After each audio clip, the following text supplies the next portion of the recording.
Hola, ¿qué tal? Buenas tardes, bienvenidos a todos. Gracias por acompañarnos. Mi nombre es Mariana González, soy coordinadora de Mercadotecnia para Berlitz, México, y el día de hoy me da muchísimo gusto presentar a Francisco Villaseca, quien es instructor ejecutivo en Berlitz, México, con más de 20 años de experiencia como instructor, y el cual nos va a ofrecer una clase abierta, parte de una clase abierta para que aprendan el uso entre sujeto y verbo.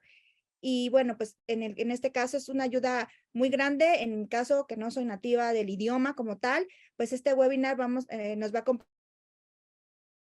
compartir Frank, pues tips, cómo hacer el uso de sujeto verbo correctamente en inglés. ¿Cómo estás, Frank? Bienvenido.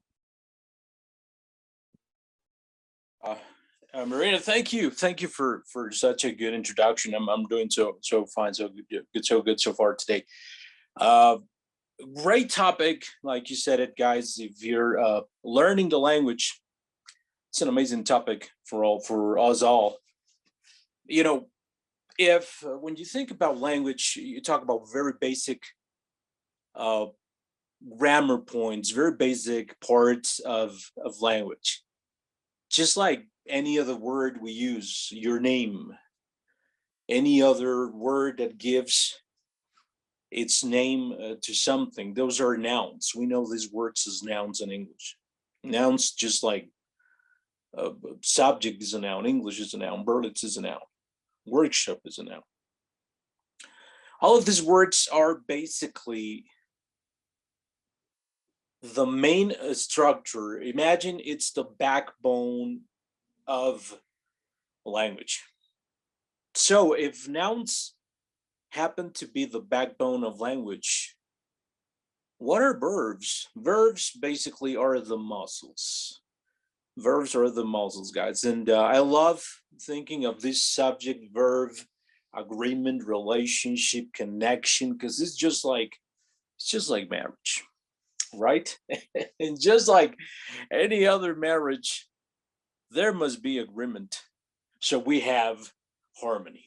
So just like marriage, agreement in words and language, subject and verb must agree, must be okay, must be harmonious and compatible so that things are just fine. So your verb, whatever verb you choose in your sentence, is going to tell you what the subject is doing. So just like a quick intro, let me remind you that whatever is happening in your story, without a verb, there can be no complete ideas or thoughts. So to continue with verbs, we know that the verb is going to announce the state of being,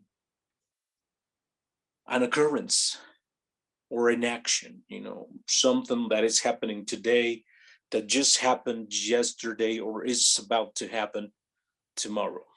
So phrases, simple short phrases such as John runs, or Susan sings, or Bob eats, are basic standalone sentences.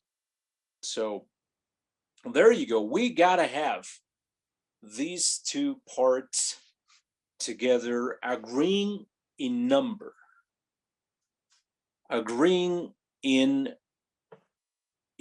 mood sometimes.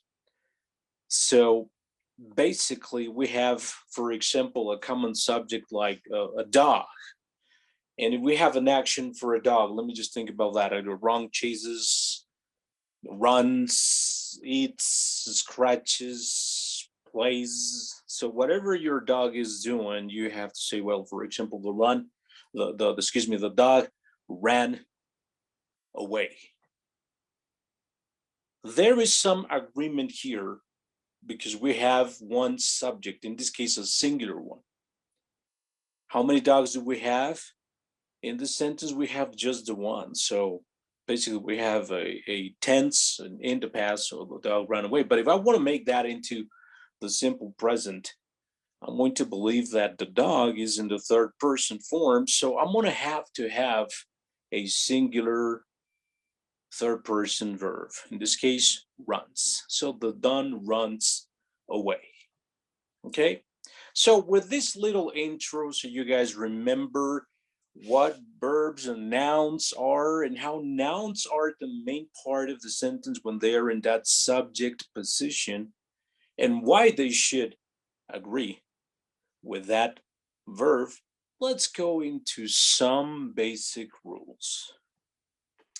Here we go, guys. The first one and the clear one is, this is the easiest one for you guys. Remember those sentences where we use simple present and we say my friends live in Mexico City. If we have a negative form and we need an auxiliary verb such as do or does, in this case, my friends being plural, I would have to say my friends don't live in Mexico City. So this is beautiful because do in this case is going to match the subject. In this case, the subject is plural. My friends, the noun friends is plural. So it has to be the auxiliary verb in the plural form. Do plus, obviously, the negative particle not. So whenever you find any negative form in present, past, or future, the verb will remain in the form of the base. Examples on the screen. She does not like reading before bed. Note that the main verb like remains in the simple base form. There is no conjugation. There is no agreement with the subject because the auxiliary verb does is agreeing with that subject and is preceding your simple verb like. But you may wonder, what happens if I remove the negative and auxiliary verbs? Well, it's quite simple. An affirmative sentence would have to have that agreement between the subject, she, a pronoun, and the verb, in this case, the action verb like. So as you can see, it takes a singular form. She likes reading before bed. One thing that I, in my career, let me share this with you guys. I have probably seen, I have seen this happening. Sometimes when we are learning language and we form nouns and we have a singular noun like, for example, book, and we need to change that into a plural, we know the rule, right? What is the rule, you ask? Well, you add s or es in most of the cases. So book, books. So when we learn that, we somehow, assume or believe that it is exactly the same when you have a base verb like this, in this case, like or work. And we believe that the S form, the adding of the S, makes it a plural. That is not true. That is actually the conjugation of that verb in the third singular person. The third plural person, such as we or they, would definitely take a plural verb form. In this case, we like. If I wanted to change that and I say we like reading or they like reading before bed. Does it make sense? Again, any other tense, she did, for example, if we make it into the simple past, she doesn't like reading. She didn't like reading before bed. Or if we wanted to make it into an affirmative, that would be she liked. Yes, we need to conjugate the verb into a simple past form. She liked reading before bed. So again, When you have an auxiliary verb, a helper, such as do, does, did, will, can, could, would, etc. Any of these helper or modals, in some of these cases, linking verbs, we do not need to conjugate the verb so that there's that match, like in the affirmative form, she likes reading. Okay, no problem. Pretty good. Let's move on into another rule we have here for y'all. As you can see, we move from the negative or the affirmative form of a sentence, and we talk now about the question form. Should we conjugate verbs such as no, in this case, in this sentence, and refer to the subject? Not necessarily. Again, we have an auxiliary verb, do or does, and the verb only needs to match that subject. Do only needs to match the subject. Do you, does he, do I, do they, do we, or does he, or in this case, we added, as you can see in the next question, does anyone know where the train station is? We added an indefinite pronoun. Anyone could be either singular or plural. So in this case, we're not gonna, go ahead and risk making a mistake, and we're going to assume that a word like that, anyone, is going to take a singular verb. Does anyone know where the train is? If you think of any other questions, I'm sure that right now you're wondering about those questions you need to write or you need to ask every day. Whatever the auxiliary word you use, only the subject has to match the auxiliary word. If I'm going to use the pronoun he for a question, and let's say the auxiliary verb for the future, I would have to say will he, and then choose my action verb or mental verb. Will he come to the meeting? If I wanted to switch pronouns and I want to refer probably to a group of people, I would say, will they come to the meeting? As you can see, the verb in this case remains the same. Will you come? Will they come? Will he come? Etc. The verb remains in the base form. Okay, so any question there?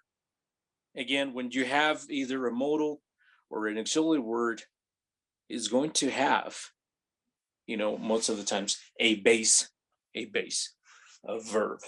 In the case of to be, for example, is a little bit different. So to be has to match the specific subject pronoun.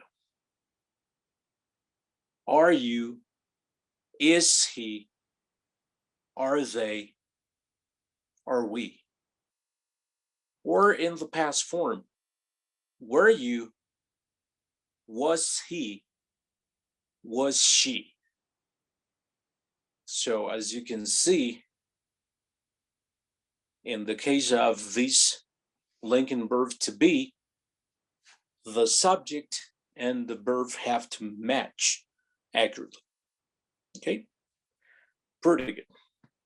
Okie doke, I know you're making your notes right there, you guys. So if everything's all right, from time to time, please throw a thumbs up my way.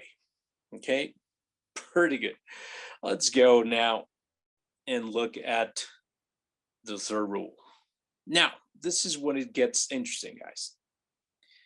You wonder, we were talking about single subjects: I, you, he, John, Susan, etc. It's quite easy when you think of those, or very definite pronouns such as we, they, or the plural form of you. But what happens when we have more than one subject? And these subjects may be joined by a word such as and, or they may be another word in between such as both and, in this case some crazy combinations, both and, either or. What happens when this compound, we call this, multiple subjects, compound subjects? What happens when these compound subjects happen? If your subjects are joined by, in this case, the word and, we need to talk about that subject as a plural subject. And obviously this parallelism will happen. So a plural subject takes a plural verb. Look at the great example. Lucas and Maxine are in love. Isn't that great? Love is wonderful, isn't it? But in the case, let's imagine that poor Lucas is alone in this relationship, figuratively speaking, and Maxine is not in love. So if I change that idea and said that only alone, only Lucas alone is in love, because the other subject, in this case Maxine, is removed. Now, we have to be careful. Sometimes we have these compound subjects that may be considered as one, as a single unit. Bed and breakfast. Bed and breakfast, like this small hotel, like a place where you can stay, you rent a room, and you get breakfast in the morning. Therefore, the name bed and breakfast is considered to be a single unit. Bed and breakfast is delightful. So even though it looks plural in form, it takes a singular verb. The same way you may think of your favorite food or your favorite sandwich. I love me, guys, my favorite lunch sandwich, ham and cheese. So what do you say? Ham and cheese are my favorite sandwich, or ham and cheese is my favorite sandwich? So if you said ham and cheese is my favorite sandwich, you're right. That is the right form of the subject-verb agreement, right? So yes, be very careful. Sometimes these compound verbs take a singular verb. There are some special cases where these guys take a singular verb. Okay, pretty good. No questions. But once again, every time you have two or more subjects joined by a conjunction such as and, it'll take a plural verb every time. Pretty good.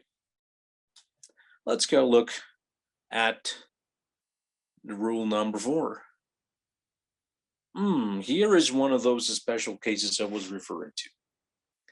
If your subject, compound subject, is more than one singular, here it's important to say singular noun, joined by or, by the word or, to show contrast or options.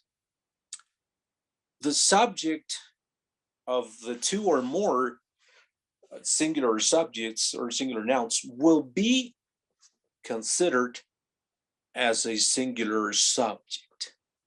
So in the sentence, I love pasta, you guys, so that's why I went with this one. Bear with me. Fusilli or rigatoni works fine for the recipe. We're talking about two singular nouns joined by the word or, taking obviously a singular verb, in this case in the simple present. Now, here's where it gets interesting. When this subject is formed by multiple plural nouns, obviously the rule says that we will have to have a plural verb. Cats or dogs, either one you choose, it's plural. So if you're thinking cats, you're a cat lover, or you're a dog person, obviously you would have to say cats or dogs make good friends. And here, the next two sentences, I want you to look at the next two sentences. This is amazing here, guys. We have one of these exceptions. When we have two, let's say, nouns in the subject, one of them a singular one like the teacher, and the second one a plural one, the students. What happens when these two are joined by a conjunction such as or either or neither nor? The subject noun that is closer to the verb will determine the number. So in this case, the teacher singular or the students plural, so this makes it a plural subject, have to inform the principal. If we switch the positions of these two subjects, okay, so we were on the rule of the compound subject. There we are. If we go to rule 4, please. Yeah, compound subjects happen. Perfect. Compound subjects are going to happen in this case, and again, look for those words in between, such as or and, either or, not only but also. This kind of,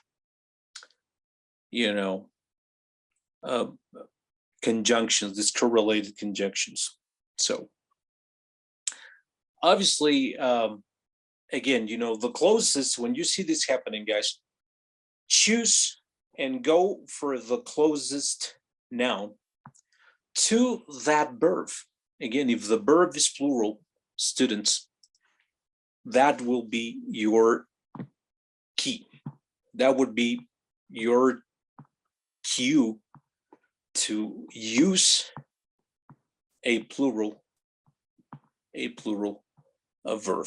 But in the case of, a singular one, you take a singular verb. Let's look at another example. We have on the one hand a singular subject, the receptionist, and then we have a plural subject, the clients. So if we are gonna make a choice here, I'm gonna use either in this case to start my sentence, and I'm going to say something like either the receptionist or the clients, either the receptionist or the clients. So the next word is my verb. So since clients is plural, I'm going to use a plural form. So either the receptionist or the clients were talking. Either the receptionist or the clients were talking. If I make a switch here and I talk about the clients first, I'm going to say the clients or the receptionist, in this case, receptionist is singular, was talking. Okay, so there you go. there is our single situation. Now, when you have, for example, more than one word in your subject, when we talk about maybe some phrases that come together with your subject. Let's imagine a simple subject like cookies. Where do you put cookies? You put them maybe, I don't know, you put them on a plate. So I say a plate of cookies or the plate of cookies. So in this case, you say, okay, Frank, what's happening here? The plate of cookies. What is happening here? Are we talking about the cookies or the plate? Well, we're talking about the cookies in a plate. So in this case, the plate of cookies, the main subject would be the plate. We remove, for example, imagine you remove of cookies. So the only word remaining would be the plate. So the plate has, let's imagine, the plate of cookies has fallen on the kitchen floor.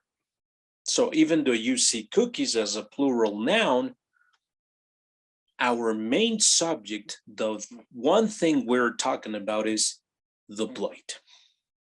So again, even though you have a prepositional phrase, because you have a preposition of in a noun, cookies, even if that phrase is present, try removing that phrase.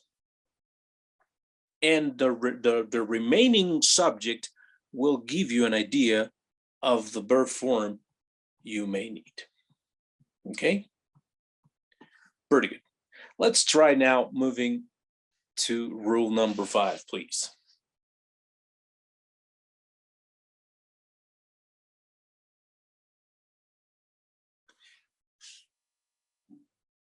Marina, can you help me moving to the next rule, please? Let's move now. And there you go. Look at those two guys walking. You know, so you see the two guys, a man and a woman walking together. So now, just like these two people walking, if you have more than one active verb, as you may see something we call compound predicates. One person can obviously do many things at a time. So when this happens, we have to be very careful. So when we say, what do you do after work? Well, after work, I do 1, 2, maybe 2, 3, 4 things. So I'm going to list my activities as such, and my active verbs are going to be in the same form. I'm talking about me. So if I say after work, I go shopping. Go is the verb. Shopping is not a verb in this case. This is German. So after work, I go shopping. I go, I pick up, I cook, and relax. So again, remove whatever is not necessary in this moment to visualize your subject, I, and your verb, or in this case, verbs. I go, I pick up, I cook, I relax. So knowing this, then I can say, I go where? I go shopping. I pick up what or who? Well, I pick up the kids. I cook dinner. And then, believe me, I need to relax for the night. So, and then relax for the night. So this is very important. No matter how many active verbs you have, they all have to agree with your main subject. Okay? If I changed the pronoun here and I would talk about somebody else, a good friend maybe, and I say after work, she what? She go, she pick up, Is there agreement there? No, she is a third person. So what do we need? A third person singular. After work, she goes shopping. She picks up the kids. She cooks dinner and then relaxes for the night. And as you can notice, we drop the noun. The one noun is one main noun is all it takes. In this case, the one main pronoun is all it takes. She goes shopping, picks up the kids, cooks dinner, and then relaxes for the night. Okay, pretty good. Let's move on to rule number 6, please.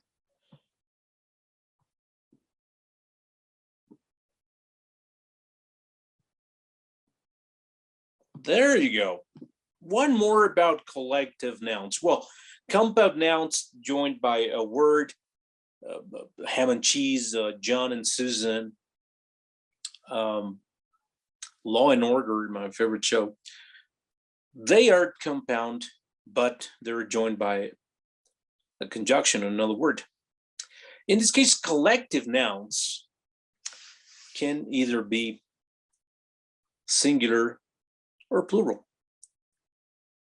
depending on whether you think about them as a whole, a unit, like a group, or if you believe this collective noun is considered individually, as separate individual members. Team is one of these very common collective nouns. My team is resilient. The team goes to practice at 4. The team works well together. The team is independent.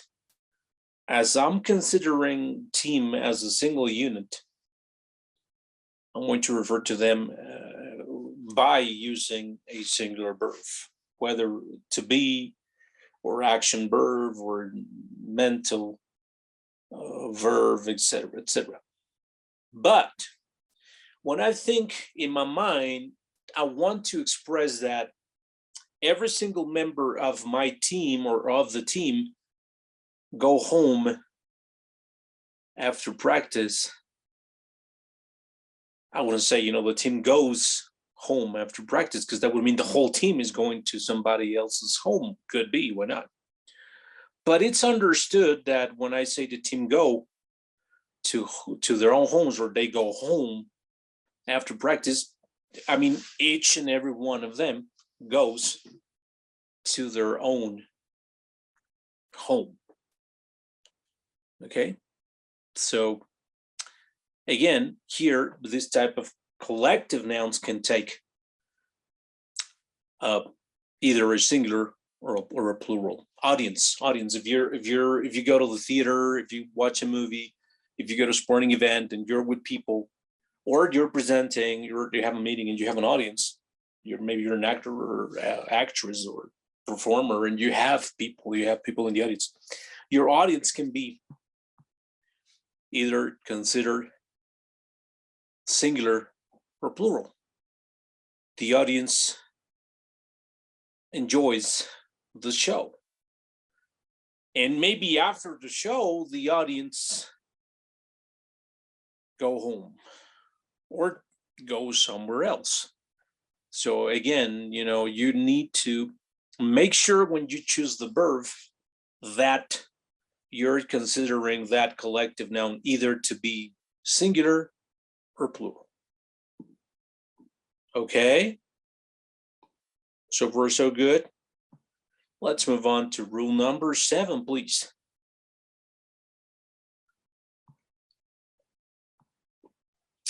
By the way, before we go before we talk about rule 7, another collective or another funny case or exception can happen when you talk about, for example, jeans or pants.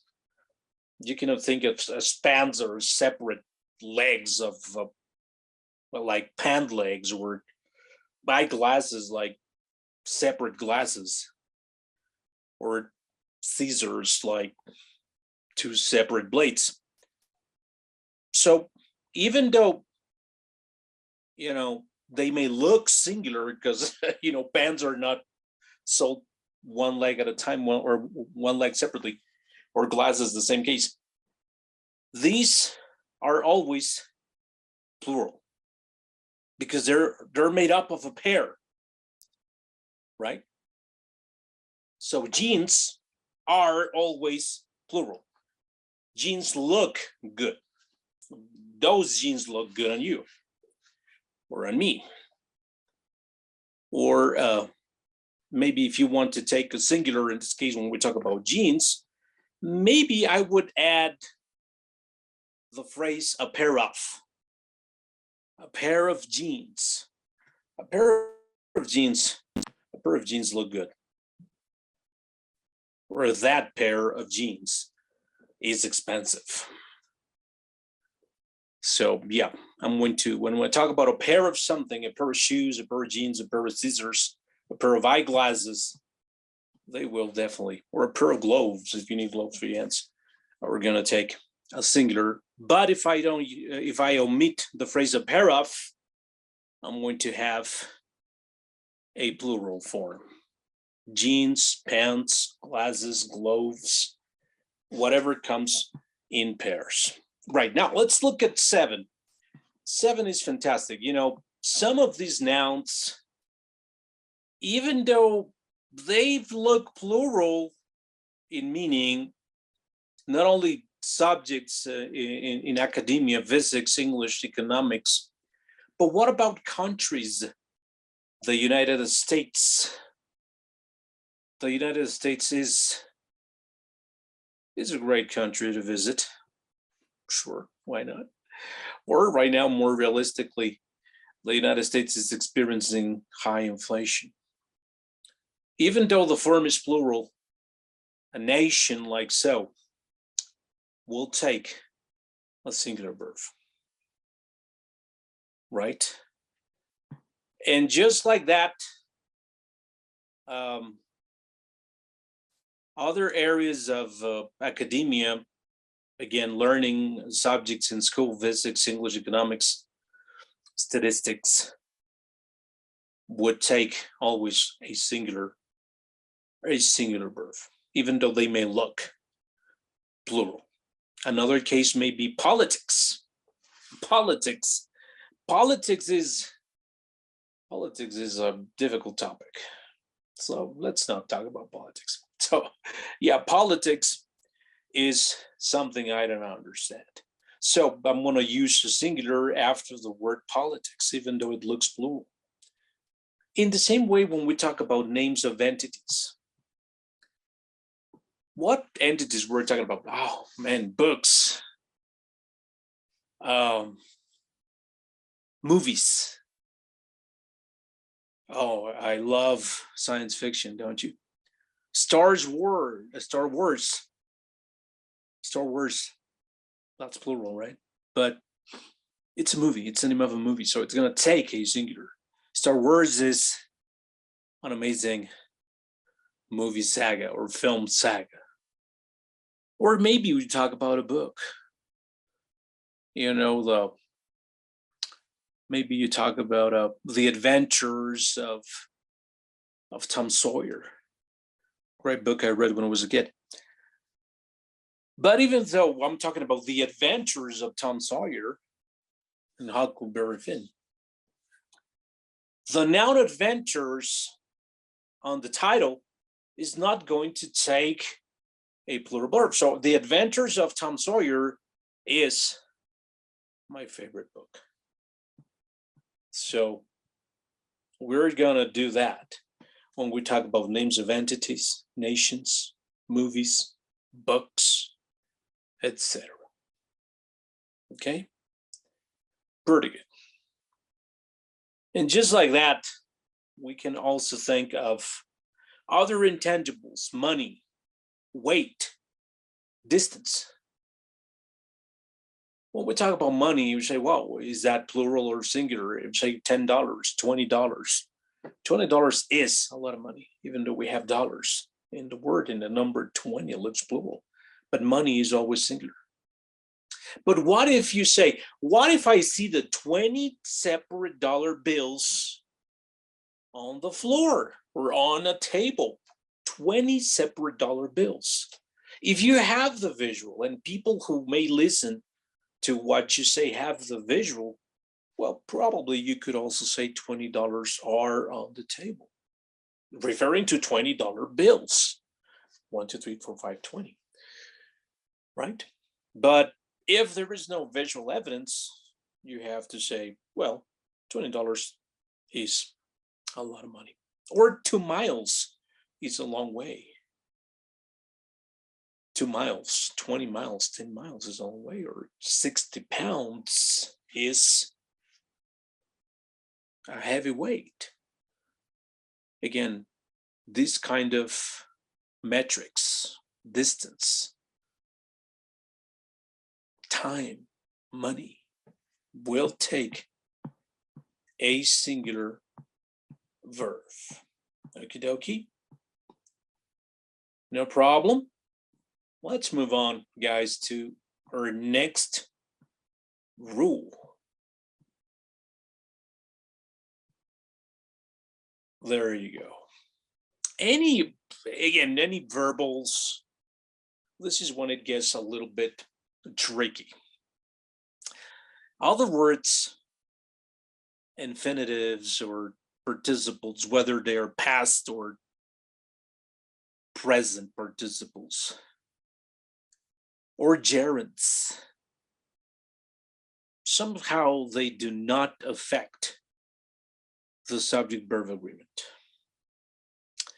Gerunds are those words that end in ing, like smoking is as a subject, smoking is not a good habit. Well, if you do it from time to time, I guess that's okay, but probably in the long run, it's not good. But there you go. Smoking is not a good habit. It's not healthy. Right? So infinitives with a particle to, like, I want to go.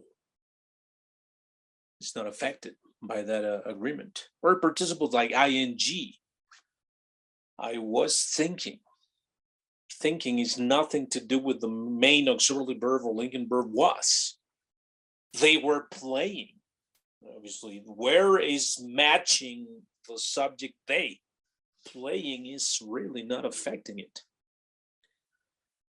But the main verb of that sentence, as you can see, they were thinking or they were playing, does have to match the subject. In the two examples there, the coach, singular, makes running mandatory. Running is in no way affecting the subject-verb agreement. Coach is still singular. But if I wanted to go with the more than one coach and wanted to make it plural, well, coaches make running mandatory, which is boring, right? I don't like running, guys. Not in school. I hated running in school. I love playing basketball and football, though. So there you go. When you have these verbals, these alternative forms of the verbs, they will not affect your subject-verb agreement. Very good. Let's move on to the next rule, please.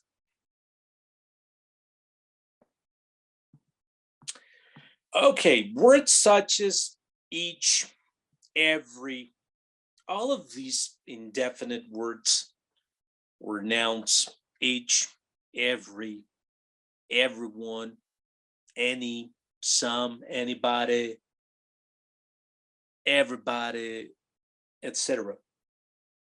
Everyone. When they're used as the main subject, they will take a singular. Remember one of my favorite songs by Tears for Fears in the 80s? Ouchie. I mean, you probably know how old I am now. So no matter. In the 80s, we love Tears for Fears. Everybody wants to rule the world. Google it, guys, if you're too young. It's a great song. You're going to love it. So everybody is going to take a singular verb. Each, every, no matter what they're referring to, is going to take a single verb. Each window and door needs to be sealed. Here we go with another beautiful compound subject. Every doctor, nurse, and technician gets free training. There you go. Singular, singular, singular. Let's move on to the last rule because we're running out of time. Sorry about that because I'm sorry, internet failure, took a bit of time. So some other nouns exist only in the plural form, such as news. The news will always be singular. News has been, the news is, the news was. Politics is.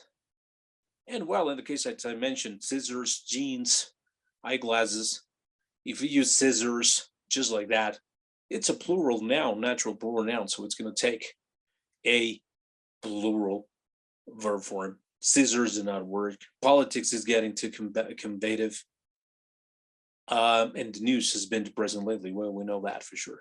And well, like I said, if you add the phrase a pair of scissors do not work, in these cases, a pair of scissors does not work. There you go. It has to agree with the phrase a pair of or the pair of.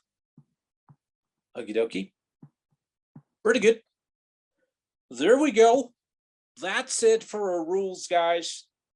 Now, if you don't mind, before we move on, well, there's here a little bit of a final thought. Like I said, simple past and simple future, simple,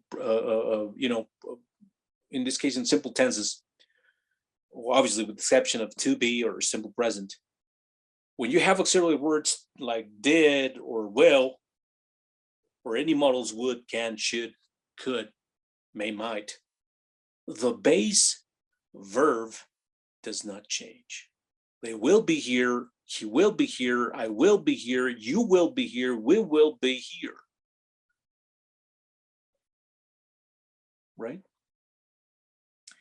And if you look at the sentence there and talking about the potato in past, if you say the potato in present, the potato grows, there is a change. But if you think about that potato yesterday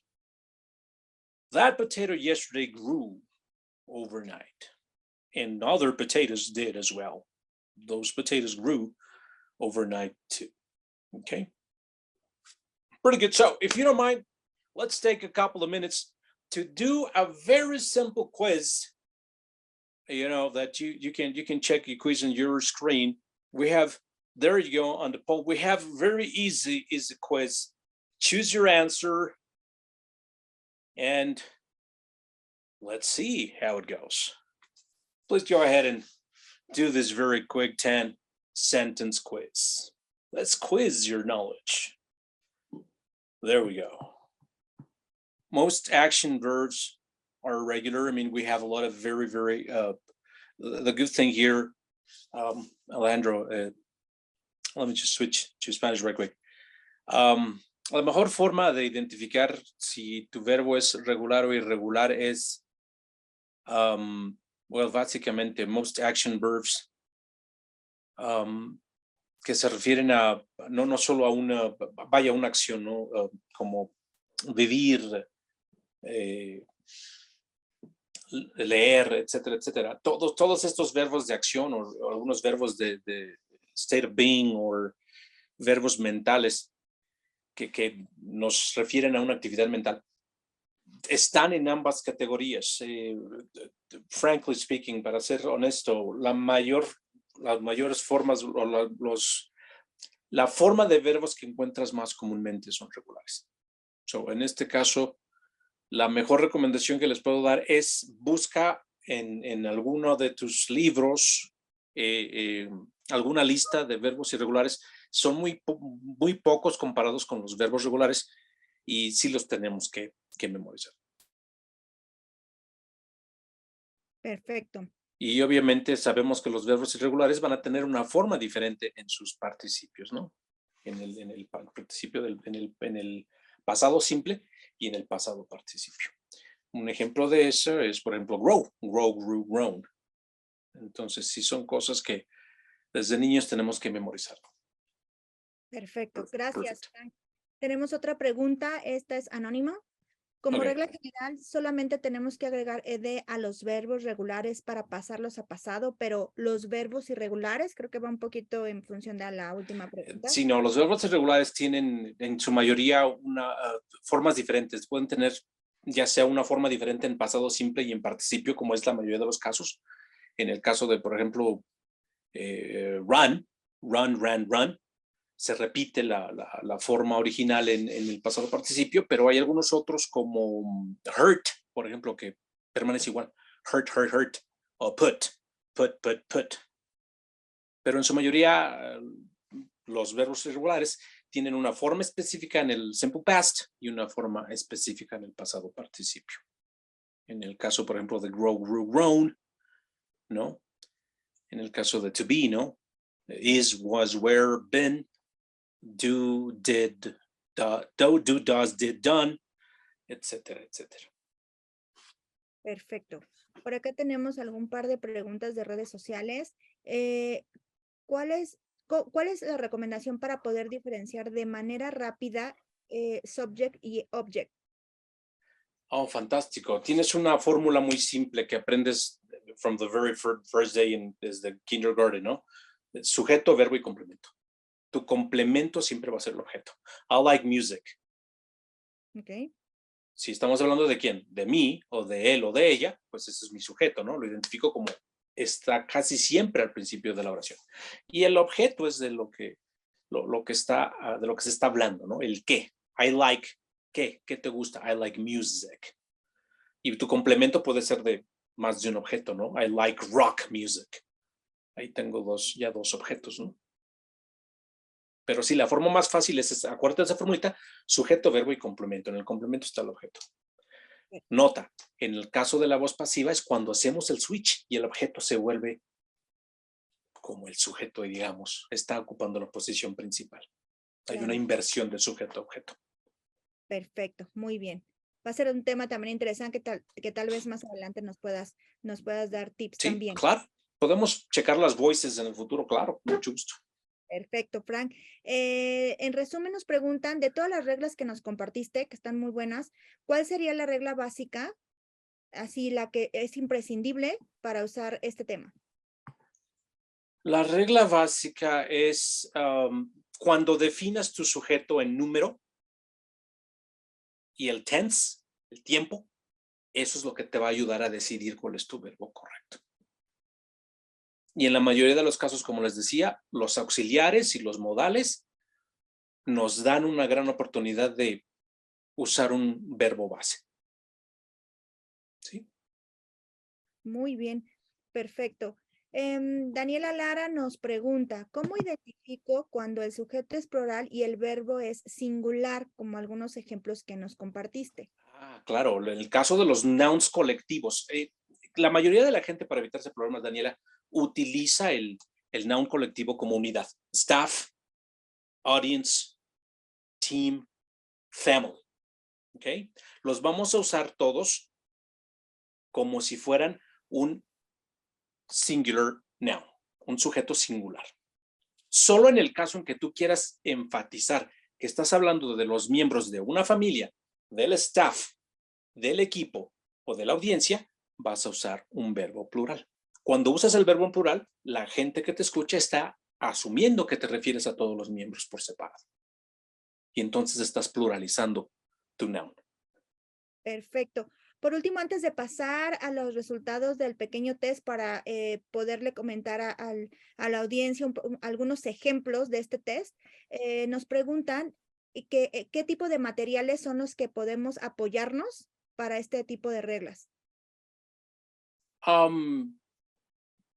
Hay muchas opciones de grammar books que te pueden ayudar, ¿no? Pero yo diría, enfócate en entender cuál es la definición, qué tan definido está tu sujeto, qué tan definidos son tus nouns, de lo que estás hablando, para que empieces a saber, a reconocer si es singular o plural. y él obviamente que también está de acuerdo en el tense, ¿no? Pero sí hay muchas opciones de literatura. Déjame decirte que nuestros cursos en Berlitz, desde el día 1, a pesar de que hacemos un método 100% conversacional, damos mucho enfoque a ese subject-verb agreement, ¿no? Está implícito en nuestra enseñanza, ¿no? Entonces, si tú te acercas a cualquiera de nuestros cursos funcionales, pues ahí vas a poder aprender desde el principio cómo manejamos ese subject-verb agreement de una forma natural. Perfecto, muy bien, Frank. Si quieres, damos algún par de respuestas para ver Perfecto. qué tal nos fue en este test. Sí, súper. Listo, ahí lo visualizas. Y no lo veo. A ver, te lo voy a volver a mostrar.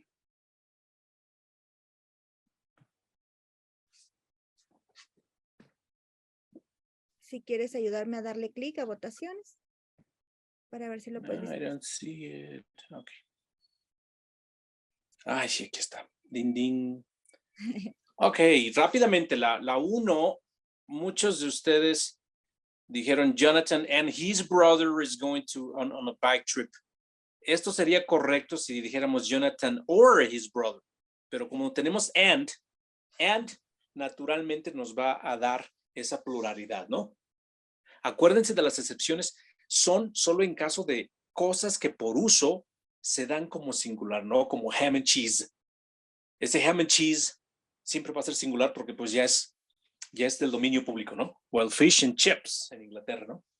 Pero en este caso sí tenemos dos sujetos bien claros, ¿no? Jonathan and his brother.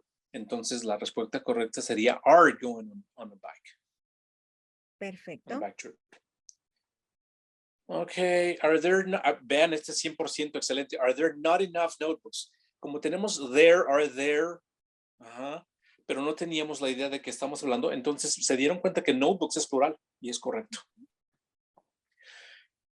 Aquí nos falló el either or, nos fuimos con eso del or, ¿no? Pero acuérdate que either or, en este caso, cuando ves either or, vamos a usar el sujeto que está más cerca del verbo. En este caso, Samantha es singular, so la respuesta correcta sería either and Joanne or Samantha is going to help.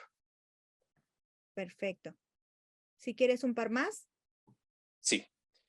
There are 3x, la mayoría de ustedes dijo correcto, 3x porque 3 es plural, there is no sería correcto.